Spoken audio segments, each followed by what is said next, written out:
अस्सलाम वालेकुम दोस्तों, मेरा नाम है लियो मिस्टर रमेश मौजूद दाऊद और आप देख रहे हैं जी हमारा शो कैसे देख रहे हैं। दूसरे आप लोग से बात करने जा रहे हैं, बात करेंगे जी आज आपके साथ इंडिया और इंग्लैंड के दरमियान जो चौथे दिन का सिलसिला जारी था, वो सिलसिला जो बैड लाइट के चलते खत्म हो गया। लेकिन वैसे तो इस मैच को ही खत्म होना चाहिए था, या इसको इंग्लैंड को जीतना चाहिए था या इसको इंडिया को जीतना चाहिए था। लेकिन अब ऐसा लग रहा है कि शायद होप्स जो इंडिया की फिर अलाइव हो गई है। जिस तरीके से यहाँ पर विकेट गई है भाईजान आपके रूट की और ब्रूक की, अगर इन दोनों में से एक भी खड़ा होता तो शायद मैं कहता कि 100% इंग्लैंड मैच जीतेगा। लेकिन अब ऐसा लग रहा है कि अगर कल का दिन हुआ बादलों में घिरा हुआ और हुई ओवरकास्ट कंडीशन और वहां पर सिराज ने एकदम से जो हवा बोल दिया या प्रसिद्ध कृष्णा जो है बॉलें घुमाना शुरू कर दी, तो ये 35 रन जो है वो इंग्लैंड के गले का तोक जो है बन सकते हैं। अभी तो वैसे जिससे मैच खत्म हुआ ये कहीं ना कहीं इंग्लैंड के लिए फायदेमंद ही साबित हुआ, क्योंकि बहुत ज्यादा ओवरकास्ट कंडीशन थी। अगर खत्म ना होता तो मुझे लग रहा है कि इंग्लैंड मुश्किल में आ जाता आज। देखो, इस मैच में जिस तरह से इंग्लैंड ने कम बैक किया था और बड़ा शानदार खेल रहा था, रूट ने एक बार फिर नए रिकॉर्ड बना दिए, ब्रूक ने कमाल कर दिया। 300 पर इंग्लैंड के 3 खिलाड़ी आउट थे, लेकिन हुआ वही जो फर्स्ट इनिंग में हुआ था कि एकदम से जब कोलैप्स होता है तो विकेट्स गिरते हैं, और वही हुआ। 300 पर सिर्फ 3 खिलाड़ी आउट थे। और वहीं पर हमने देखा है कि जब अभी बैड लाइट की वजह से जल्दी भेजा गया और फिर इतनी बैड लाइट थी कि अंपायर ने डिसीजन लिया कि आज के दिन को अख्ताम कर दो, भी 1 घंटा पड़ा हुआ था। इंडिया चाहता था कि आज बॉलिंग हो जाए क्योंकि अभी नया बॉल भी आ जाना था। और इंडिया जिस तरह से बैड लाइट और जो मौसम जिस तरह का क्लाउडी वेदर था, यहां पे अगर इंडिया के फास्ट बॉलर बॉलिंग करते तो इंडिया ने इस मैच में अपर हैंड में आ जाना था। थ्रिलर था इंग्लैंड के। अभी आप बोलोगे शायद 60% मैच इंग्लैंड के हाथों में है, 40% इंडिया के हाथ में है। आउट 6 है, लेकिन आप बोल सकते हो कि 7 खिलाड़ी आउट हैं, वोक्स भी आउट है क्योंकि उनका जिस तरह वो हाथ फ्रैक्चर हुआ है वो मौजूद तो हैं, लेकिन लग नहीं रहा कि वो कैसे खेलेंगे। अगर वो आ भी जाते हैं, बिल फर्ज करो आप कि अगर उनको कुछ जरूरत पड़ जाती है और आप कहते हो जी मिडिल में जाओ, तो एक हाथ तो उनका हिल भी नहीं सकता। एक हाथ से बल्ला पकड़ के अगर वो, वही बात है कि जो बॉलर है अगर वो कहीं और विकेट से इधर उधर गेंद डालता है तो बच जाएंगे। तो। अगर वो यॉर्कर मारेंगे या आप कहो कहीं पैड में मार देंगे, मतलब बहुत ही अजीब सी बात है कि वो कैसे एक हाथ से खेलेंगे, वो बड़ी मुश्किल चीज नजर आ रही है। तो 3 ही आपने आउट करने हैं। लेकिन आप ये देखो कि ब्रूक और रूट के बाद जो 300 पे 3 थे, 339 पे 6 खिलाड़ी आउट हैं। हुआ ये दाऊद के जिस तरीके से जायसवाल के कैचेस छूटे थे, वैसे ही जो है ब्रूक के भी छूटा। बड़ा आसान कैच था, छूटा नहीं है, पकड़ लिया था सिराज ने, लेकिन पकड़कर उसने जो बाउंड्री रोप के ऊपर जो अपना पांव मार दिया। और उस टाइम पर बिल्कुल ब्रूक फारक था, ना ब्रूक के 50 भी नहीं हुए थे उस वक्त पर जिस वक्त जो है सिराज ने वो कैच पकड़ा और बाउंड्री रोप पे जो पांव मार दिया। और मुझे लगता है कि जिस तरह जायसवाल को कैच छूटकर सेंचुरी वहां से आ गई, सेम उसी तरह कैच यहां से छूटा और ब्रूक की सेंचुरी आ गई, और वो सेंचुरी आप कह लें कि इंग्लैंड के जो होगी वो इंडिया के लिए मुश्किल पड़ गई।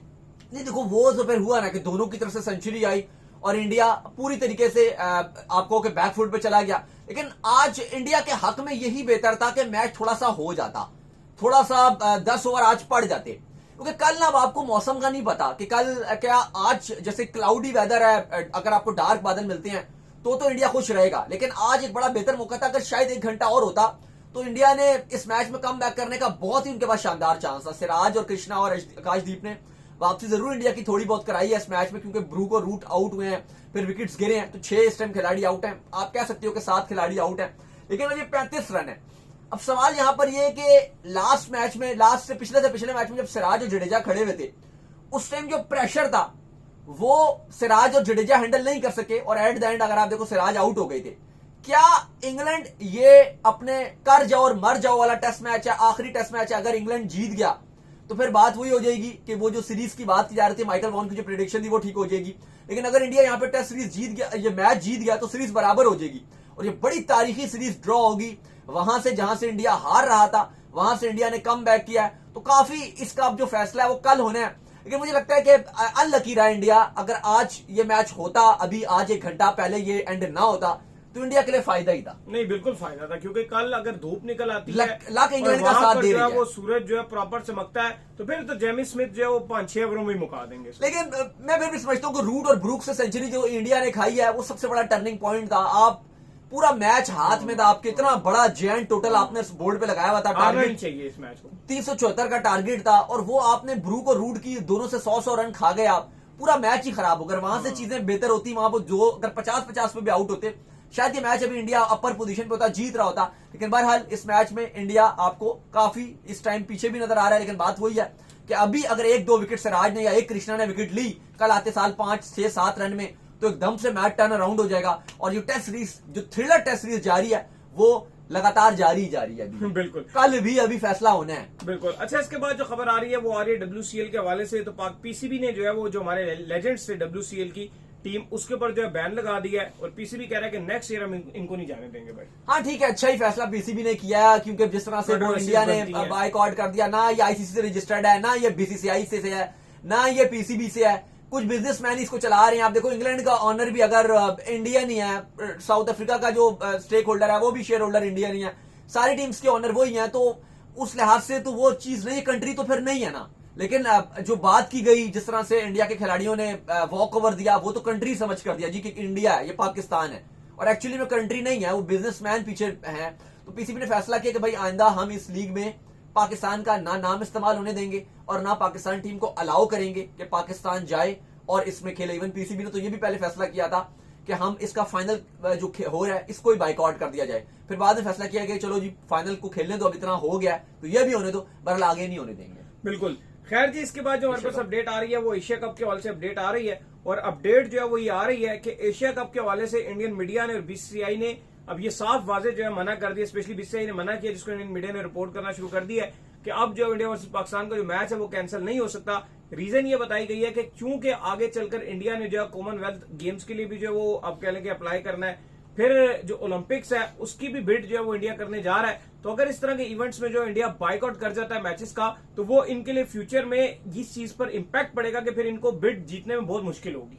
देखो बिल्कुल, बीसीसीआई ने रिजेक्ट कर दिया प्रपोजल। ये जो बातें चल रही थी, ये बहुत ज्यादा चल रहा था, र्यूमर्स चल रही थी कि क्या बीसीसीआई एशिया कप का बाइकआउट कर देगा, इंडिया पाकिस्तान का बाइकआउट करेगा। बीसीसीआई का मानना यह है कि जो स्पोर्ट्स मिनिस्ट्री है हमारी, वो ओलंपिक्स के लिए जा रही है और ओलंपिक्स को होस्ट करना हम चाहते हैं, कॉमनवेल्थ को होस्ट करना चाहते हैं, और उसका रूल ये है कि आपके जो बाकी ममालिक हैं उनके साथ आपके जो रवाबित है स्पोर्ट्स के वो ऑन होने चाहिए। ये ना हो कि आप आईसीसी कोई इवेंट खेल रहे हो या कोई मल्टीनेशनल टूर्नामेंट खेल रहे हो, आप उससे ना खेलो, वो वाला मैच आप ना खेलो, तो फिर आपको कंसीडर नहीं किया जाता, क्योंकि एक ओलंपिक एक ग्लोबल इवेंट है। और एशिया कप भी अगर आप देखो तो बीसीसीआई ये कहता है कि पाकिस्तान इंडिया की बात नहीं है।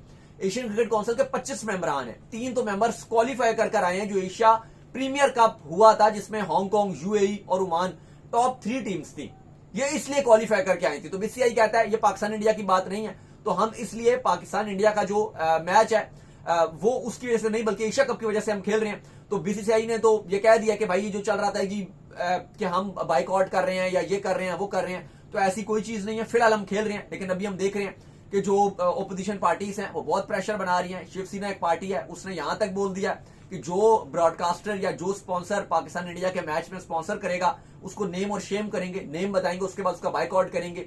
ये चीजें बताई गई। अब इससे पहले हमने देखा था कि जो WCL में भी एक ईज माई ट्रिप था, उन्होंने पाकिस्तान इंडिया के मैच से में कहा था जी हम स्पॉन्सर नहीं कर रहे, हम इस मैच को 1 घंटा पहले उन्होंने कह दिया था, खैर वो मैच ही नहीं हुआ।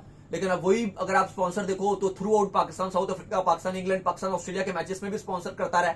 बहरहाल चीजें काफी मुख्तलिफ चल रही हैं, काफी अजीब और गरीब चल रही हैं। मैं और अली तो ये बात कर रहे हैं कि ये एशिया कप का बाइकआउट या होगा नहीं होगा ये तो हमें लास्ट तक नहीं पता चलेगा, क्योंकि जब तक अब टीम इंडिया चली नहीं जाती और ये मैच हो नहीं जाता नहीं हो जाता, तो हम कुछ कह नहीं सकते कि मैच होगा ही होगा 100%। अब दुनिया में जो निजाम चल रहा है और दुनिया जिस तरह से अनप्रिडिक्टेबल चल रही है, तो अब आप ये कह नहीं सकते कुछ भी। तो बहरहाल क्रिकेट फैन है, होना है तो अच्छी बात है, हो जाए, देख लेंगे, कवर कर लेंगे। नहीं होगा तो फिर अब वैसे भी बायलैटरल सीरीज नहीं हो सकती, कुछ भी नहीं कर सकते। नहीं होगा तो ठीक है, नहीं होगा अच्छी बात है, ना हो जाएगा तो देख लेंगे, कवर भी कर लेंगे। नहीं होगा तो फिर यही है, नहीं देखेंगे, नहीं कवर करेंगे। हाँ, कोई इतनी कोई बड़ी बात नहीं है, ना कुछ इससे हो जाना, ना इससे पहले पाकिस्तान इंडिया को बायलैटरल सीरीज खेलते हैं, एशिया का वर्ल्ड कप में खेलते हैं, ये भी नहीं खेलेंगे तो कोई इतनी बड़ी बात नहीं हो जाएगी। बहरहाल जो बाकी एशियन क्रिकेट काउंसिल के मामलात हैं, 25 ममालिक को फंड वगैरह जाते हैं, वो इनके दरमियान हर्ट हो जाएंगे, उनको थोड़ा फाइनेंशियली भी नुकसान हो जाएगा। बाकी चीजें ऐसे ही चल रही हैं एशिया कप को लेकर, एक दिन खबर वहां से आती है, एक दिन खबर यहां से आती है। और ये खबरें टू बी वेरी ऑनेस्ट, हम स्पोर्ट्स जर्नलिस्ट हैं, हम इस तरह की थकी हुई खबरों को लाइक नहीं करते और ना रिपोर्ट करना पसंद करते हैं। तो चले जी, उम्मीद करते हैं आज का हमारे शो आपको वीडियो को लाइक कीजिए, हमारे चैनल को सब्सक्राइब कीजिए, साथ में बेल आइकन को बजाइए, एक और काम कर लीजिए, रोए कर लीजिए, हमारे फेसबुक पेज को फॉलो कीजिए, लिंक डिस्क्रिप्शन में। अल्लाह हाफिज़, बाय बाय।